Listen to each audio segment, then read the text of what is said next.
اور نماز پڑھیں اور زکات دیں، اور جب عہد کر لیں تو اس کو پورا کریں، اور سختی اور تکلیف میں اور جنگ کے وقت ثابت قدم رہیں۔ یہی لوگ ہیں جو ایمان میں سچے ہیں، اور یہی ہیں جو اللہ سے ڈرنے والے ہیں۔ مومنوں، تم کو مقتولوں کے بارے میں قصاص یعنی خون کے بدلے خون کا حکم دیا جاتا ہے، اس طرح پر کہ آزاد کے بدلے آزاد مارا جائے، اور غلام کے بدلے غلام، اور عورت کے بدلے عورت۔ اور اگر قاتل کو اس کے مقتول بھائی کے قصاص میں سے کچھ معاف کر دیا جائے تو وارث مقتول کو پسندیدہ طریق سے قرارداد کی پیروی یعنی مطالبہ خون بہا کرنا اور قاتل کو خوشخوئی کے ساتھ ادا کرنا چاہیے۔ یہ تمہارے پروردگار کی طرف سے تمہارے لیے آسانی اور مہربانی ہے۔ اب جو اس کے بعد زیادتی کرے اس کے لیے دکھ کا عذاب ہے۔ اور اے اہل عقل، حکم قصاص میں تمہاری زندگانی ہے کہ تم قتل و خونریزی سے بچو۔ تم پر فرض کیا جاتا ہے کہ جب تم میں سے کسی کو موت کا وقت آ جائے تو اگر وہ کچھ مال چھوڑ جانے والا ہو تو ماں باپ اور رشتہ داروں کے لیے دستور کے مطابق وصیت کر جائے۔ اللہ سے ڈرنے والوں پر یہ ایک حق ہے۔ پھر جو شخص وصیت کو سننے کے بعد اس کو بدل ڈالے تو اس کے بدلنے کا گناہ انہی لوگوں پر ہے جو اس کو بدلیں، اور بے شک اللہ سنتا جانتا ہے۔ اب اگر کسی کو وصیت کرنے والے کی طرف سے کسی وارث کی طرفداری یا حق تلفی کا اندیشہ ہو تو اگر وہ وصیت کو بدل کر وارثوں میں صلح کرا دے تو اس پر کچھ گناہ نہیں، بے شک اللہ بخشنے والا ہے، رحم والا ہے۔ مومنوں، تم پر روزے فرض کیے گئے ہیں جس طرح تم سے پہلے لوگوں پر فرض کیے گئے تھے تاکہ تم پرہیزگار بنو۔ روزوں کے دن گنتی کے چند روز ہیں، تو جو شخص تم میں سے بیمار ہو یا سفر میں ہو تو دوسرے دنوں میں روزوں کا شمار پورا کر لے۔ اور جو لوگ روزہ رکھنے کی طاقت رکھیں لیکن رکھیں نہیں، وہ روزے کے بدلے محتاج کو کھانا کھلا دیں۔ اور جو کوئی اپنی مرضی سے زیادہ نیکی کرے تو اس کے حق میں زیادہ اچھا ہے، اور اگر سمجھو تو روزہ رکھنا ہی تمہارے حق میں بہتر ہے۔ روزوں کا مہینہ رمضان کا مہینہ ہے جس میں قرآن اول نازل ہوا، جو لوگوں کا رہنما ہے اور جس میں ہدایت کی کھلی نشانیاں ہیں، اور جو حق و باطل کو الگ الگ کرنے والا ہے۔ تو جو کوئی تم میں سے اس مہینے میں موجود ہو چاہیے کہ پورے مہینے کے روزے رکھے، اور جو بیمار ہو یا سفر میں ہو تو دوسرے دنوں میں روزے رکھ کر ان کا شمار پورا کر لے۔ اللہ تمہارے حق میں آسانی چاہتا ہے اور سختی نہیں چاہتا، اور یہ آسانی کا حکم اس لیے دیا گیا ہے کہ تم روزوں کا شمار پورا کر لو، اور اس احسان کے بدلے کہ اللہ نے تم کو ہدایت بخشی ہے تم اس کو بزرگی سے یاد کرو اور اس کا شکر کرو۔ اور اے پیغمبر، جب تم سے میرے بندے میرے بارے میں دریافت کریں تو انہیں معلوم ہو کہ میں تو تمہارے پاس ہی ہوں۔ جب کوئی پکارنے والا مجھے پکارتا ہے تو میں اس کی دعا قبول کرتا ہوں۔ تو ان کو چاہیے کہ میرے حکموں کو مانیں اور مجھ پر ایمان رکھیں تاکہ نیک رستہ پائیں۔ روزوں کی راتوں میں تمہارے لیے اپنی عورتوں کے پاس جانا جائز کر دیا گیا ہے، وہ تمہاری پوشاک ہیں اور تم ان کی پوشاک ہو۔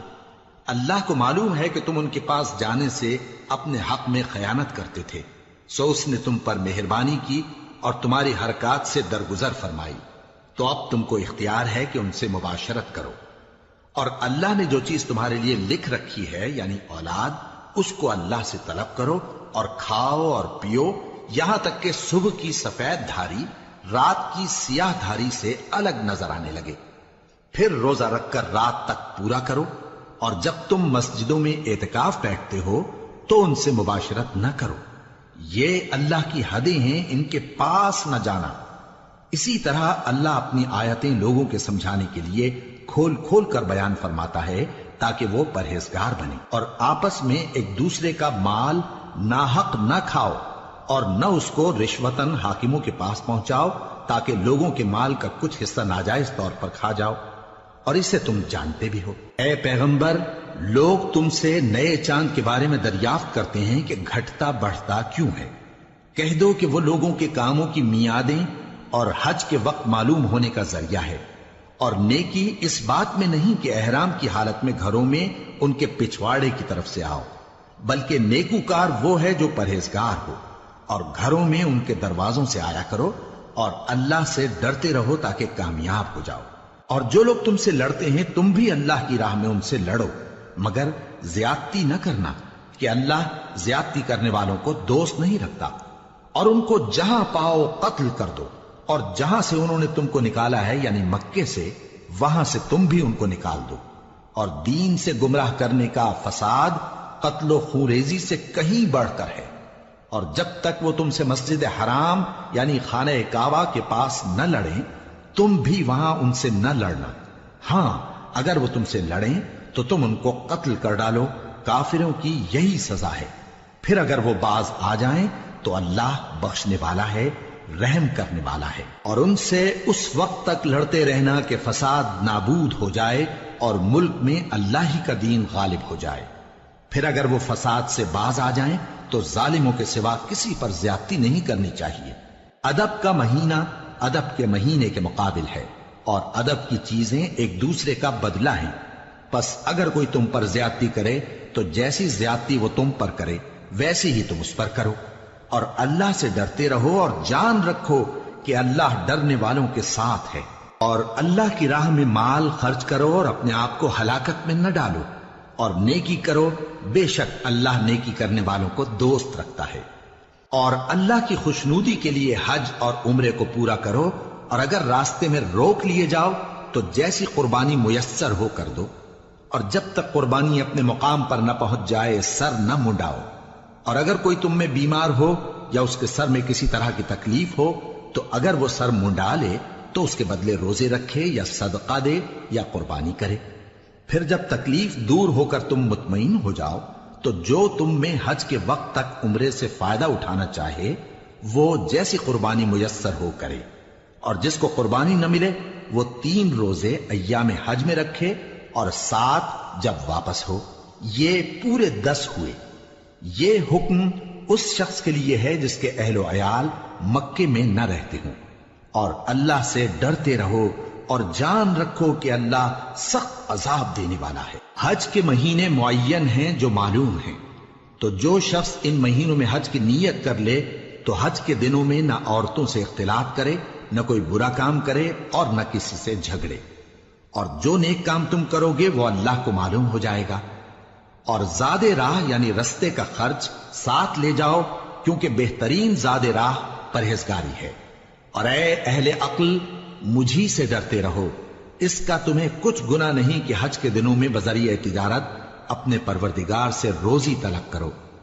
اور جب عرفات سے واپس ہونے لگو تو مشعر حرام یعنی مزدلفہ میں اللہ کا ذکر کرو، اور اس طرح ذکر کرو جس طرح اس نے تم کو سکھایا، اور اس سے پیشتر تم لوگ ان طریقوں سے محض ناواقف تھے۔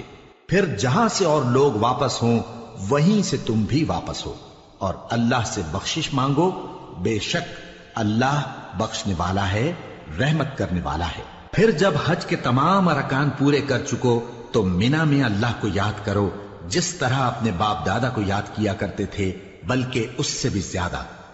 اور بعض لوگ ایسے ہیں جو اللہ سے التجا کرتے ہیں کہ اے پروردگار ہم کو جو دینا ہے دنیا ہی میں دے دے، اور ایسے لوگوں کا آخرت میں کچھ حصہ نہیں۔ اور بعض ایسے ہیں کہ دعا کرتے ہیں کہ پروردگار ہم کو دنیا میں بھی نعمت عطا فرما اور آخرت میں بھی نعمت بخشیو اور دوزخ کے عذاب سے محفوظ رکھیو۔ یہی لوگ ہیں جن کے لیے ان کے کاموں کا حصہ یعنی اجر نیک تیار ہے، اور اللہ جلد حساب لینے والا ہے۔ اور قیام منا کے دنوں میں جو گنتی کے دن ہیں اللہ کو یاد کرو۔ اگر کوئی جلدی کرے اور 2 ہی دن میں چل دے تو اس پر بھی کچھ گناہ نہیں، اور جو بات تک ٹھہرا رہے اس پر بھی کچھ گناہ نہیں۔ یہ باتیں اس شخص کے لیے ہیں جو اللہ سے ڈرے، اور تم لوگ اللہ سے ڈرتے رہو اور جان رکھو کہ تم سب اس کے پاس جمع کیے جاؤ گے۔ اور کوئی شخص تو ایسا ہے جس کی گفتگو دنیا کی زندگی میں تم کو دلکش معلوم ہوتی ہے، اور وہ اپنے معافی ضمیر پر یعنی اس بات پر جو اس کے دل میں ہے اللہ کو گواہ بناتا ہے، حالانکہ وہ سخت جھگڑالو ہے۔ اور جب پیٹ پھیر کر چلا جاتا ہے تو زمین میں دوڑتا پھرتا ہے تاکہ اس میں فتنہ انگیزی کرے اور کھیتی کو برباد اور انسانوں اور حیوانوں کی نسل کو نابود کر دے، اور اللہ فتنہ انگیزی کو پسند نہیں کرتا۔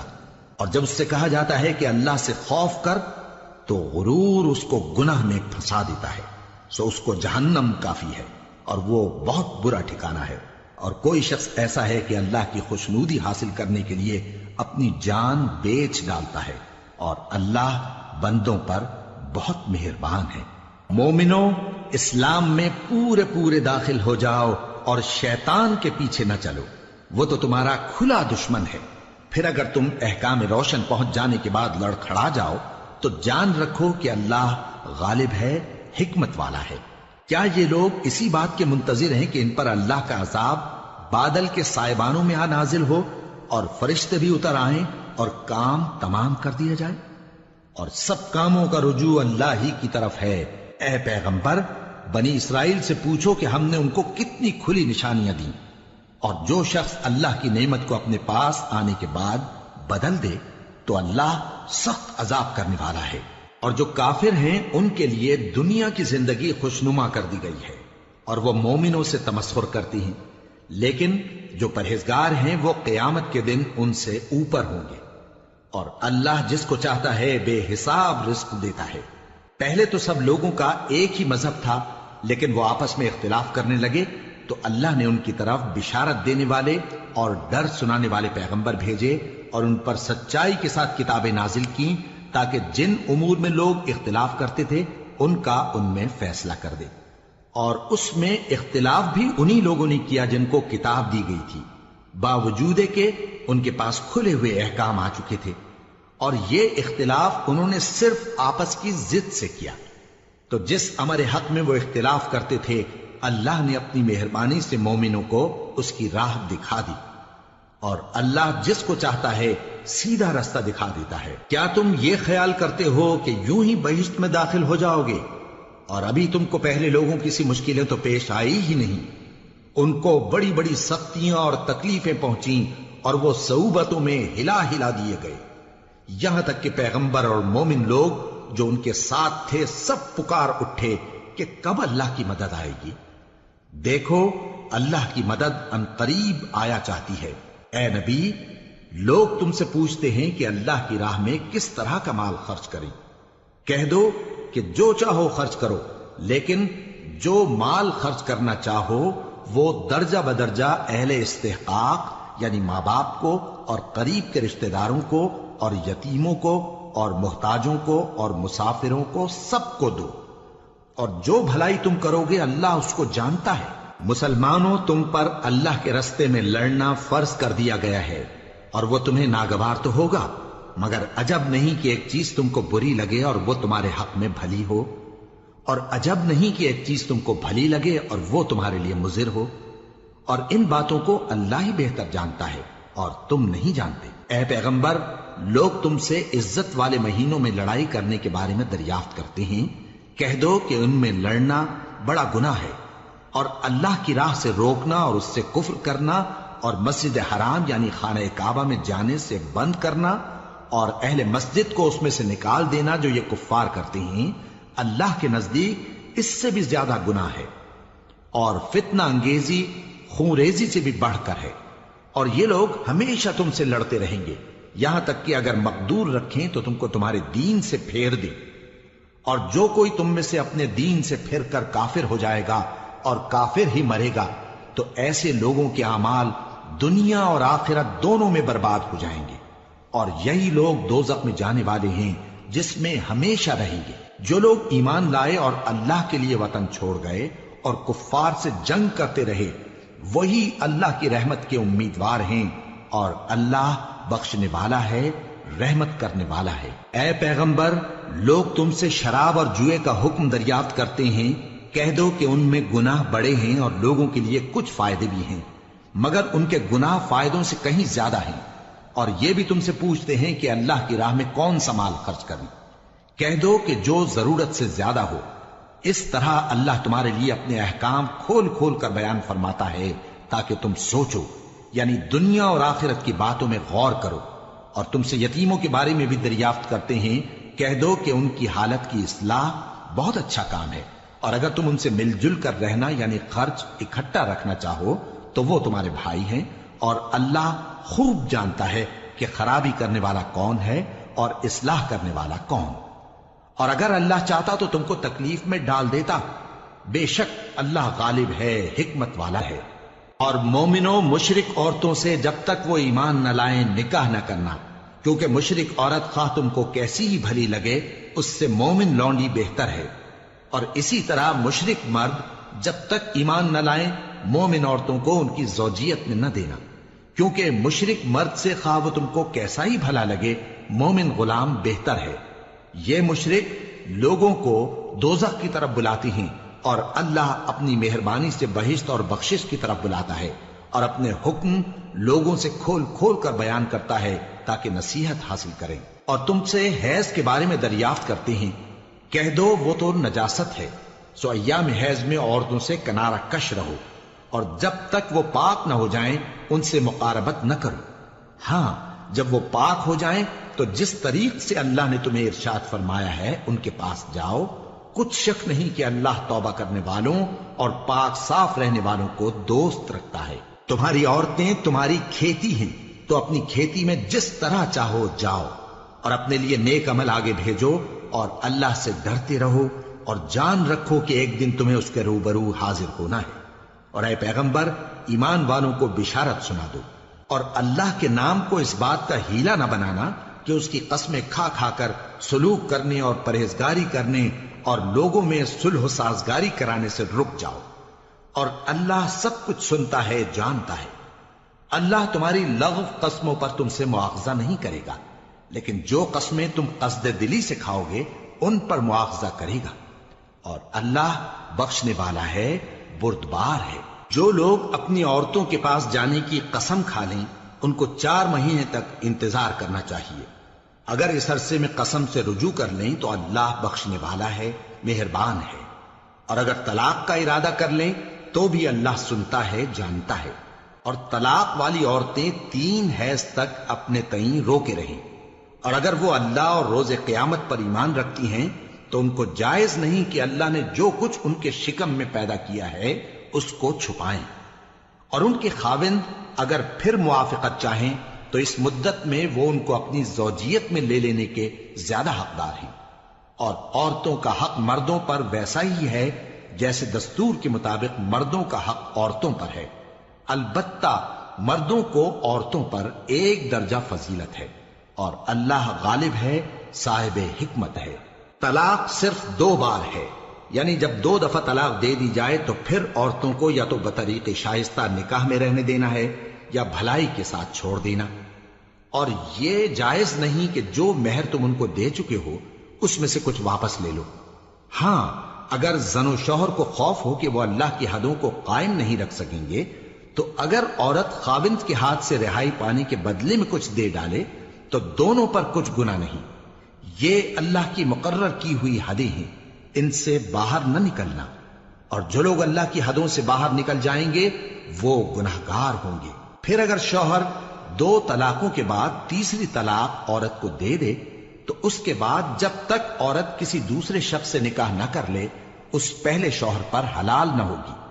ہاں اگر دوسرا خاوند بھی طلاق دے دے اور عورت اور پہلا خاوند پھر ایک دوسرے کی طرف رجوع کر لیں تو ان پر کچھ گناہ نہیں، بشرطے کہ دونوں یقین کریں کہ اللہ کی حدوں کو قائم رکھ سکیں گے، اور یہ اللہ کی حدیں ہیں، ان کو وہ ان لوگوں کے لیے بیان فرماتا ہے جو علم رکھتے ہیں۔ اور جب تم عورتوں کو 2 دفعہ طلاق دے چکو اور ان کی عدت پوری ہو جائے تو انہیں یا تو حسن سلوک سے نکاح میں رہنے دو یا بطریق شائستہ رخصت کر دو، اور اس نیت سے ان کو نکاح میں نہ رہنے دینا چاہیے کہ انہیں تکلیف دو اور ان پر زیادتی کرو، اور جو ایسا کرے گا وہ اپنا ہی نقصان کرے گا۔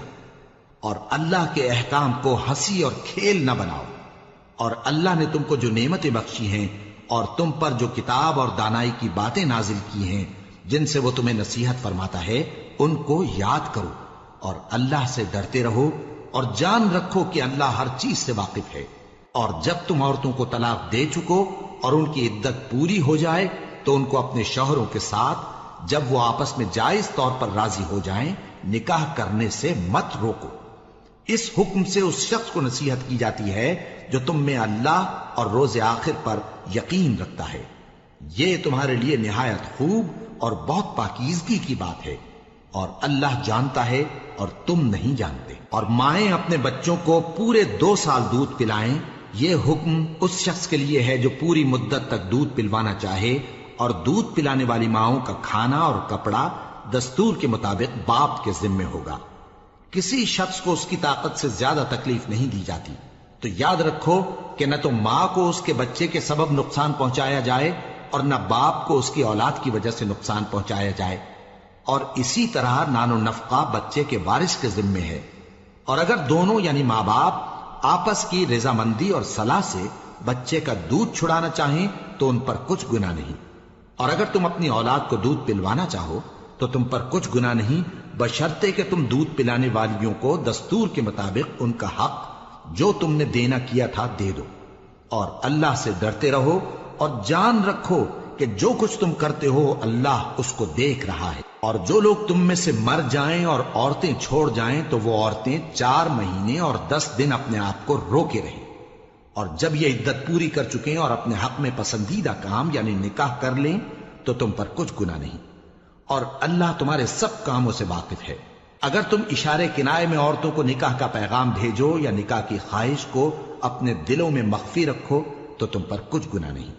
اللہ کو معلوم ہے کہ تم ان سے نکاح کا ذکر کرو گے، مگر ایام عدت میں اس کے سوا کے دستور کے مطابق کوئی بات کہہ دو، پوشیدہ طور پر ان سے قول و قرار نہ کرنا، اور جب تک عدت پوری نہ ہو لے نکاح کا پختہ ارادہ نہ کرنا، اور جان رکھو کہ جو کچھ تمہارے دلوں میں ہے اللہ کو سب معلوم ہے، تو اس سے ڈرتے رہو اور جان رکھو کہ اللہ بخشنے والا ہے، حلم والا ہے۔ اور اگر تم عورتوں کو ان کے پاس جانے یا ان کا مہر مقرر کرنے سے پہلے طلاق دے دو تو تم پر کچھ گناہ نہیں، ہاں ان کو دستور کے مطابق کچھ خرچ ضرور دو، یعنی مقدور والا اپنے مقدور کے مطابق دے اور تنگ دست اپنی حیثیت کے مطابق۔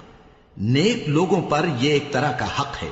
اور اگر تم عورتوں کو ان کے پاس جانے سے پہلے طلاق دے دو لیکن مہر مقرر کر چکے ہو تو آدھا مہر دینا ہوگا۔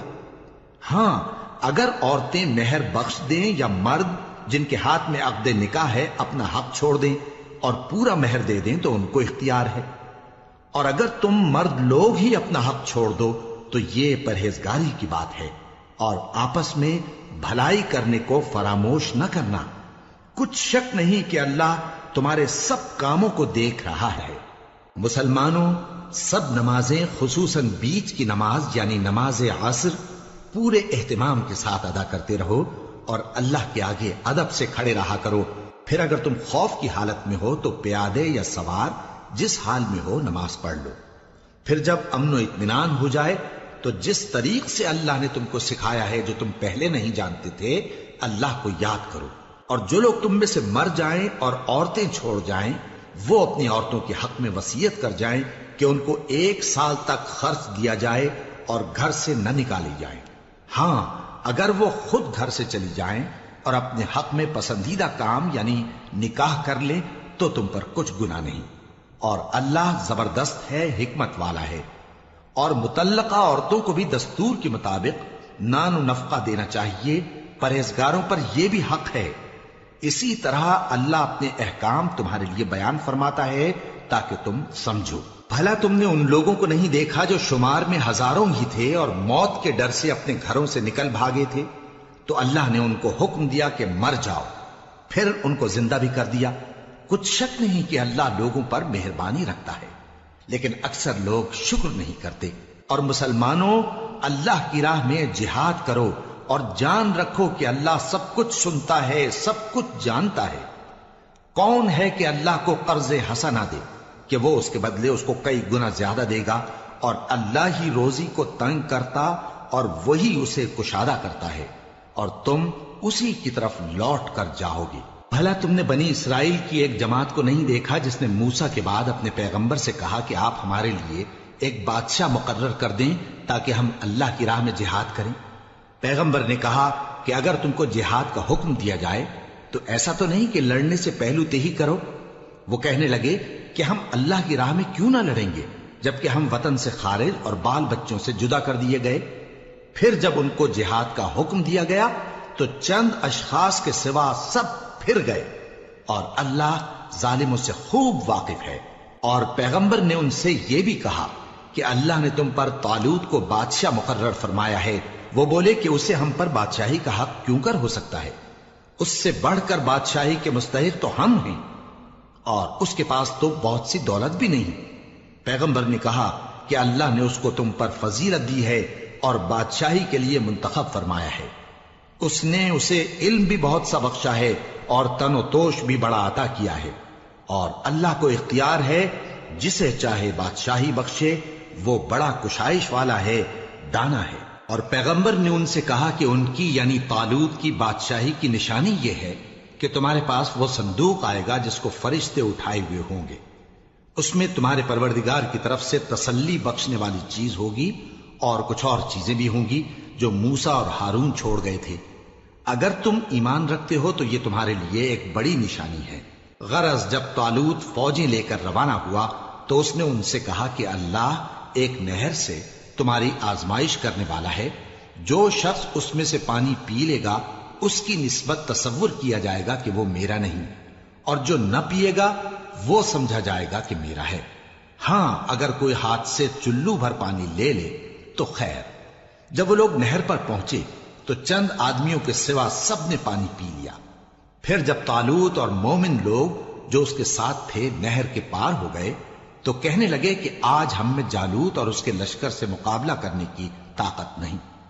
جو لوگ یقین رکھتے تھے کہ ان کو اللہ کے روبرو حاضر ہونا ہے، وہ کہنے لگے کہ بسا اوقات تھوڑی سی جماعت نے اللہ کے حکم سے بڑی جماعت پر فتح حاصل کی ہے، اور اللہ ثابت قدم رہنے والوں کے ساتھ ہے۔ اور جب وہ لوگ جالوت اور اس کے لشکر کے مقابل میں آئے تو اللہ سے دعا کی کہ اے پروردگار، ہم پر صبر کے دہانے کھول دے اور ہمیں لڑائی میں ثابت قدم رکھ اور لشکر کفار پر فتح یاب کر۔ تو طالوت کی فوج نے اللہ کے حکم سے ان کو شکست دے دی، اور داؤد نے جالوت کو قتل کر ڈالا، اور اللہ نے ان کو بادشاہی اور دانائی بخشی اور جو کچھ چاہا سکھایا۔ اور اگر اللہ لوگوں کو ایک دوسرے پر چڑھائی اور حملہ کرنے سے نہ ہٹاتا رہتا تو کرۂ ارض تباہ ہو جاتا، لیکن اللہ اہل عالم پر بڑا مہربان ہے۔ یہ اللہ کی آیتیں ہیں جو ہم تم کو سچائی کے ساتھ پڑھ کر سناتے ہیں، اور اے محمد صلی اللہ علیہ وآلہ وسلم، تم بلا شبہ پیغمبروں میں سے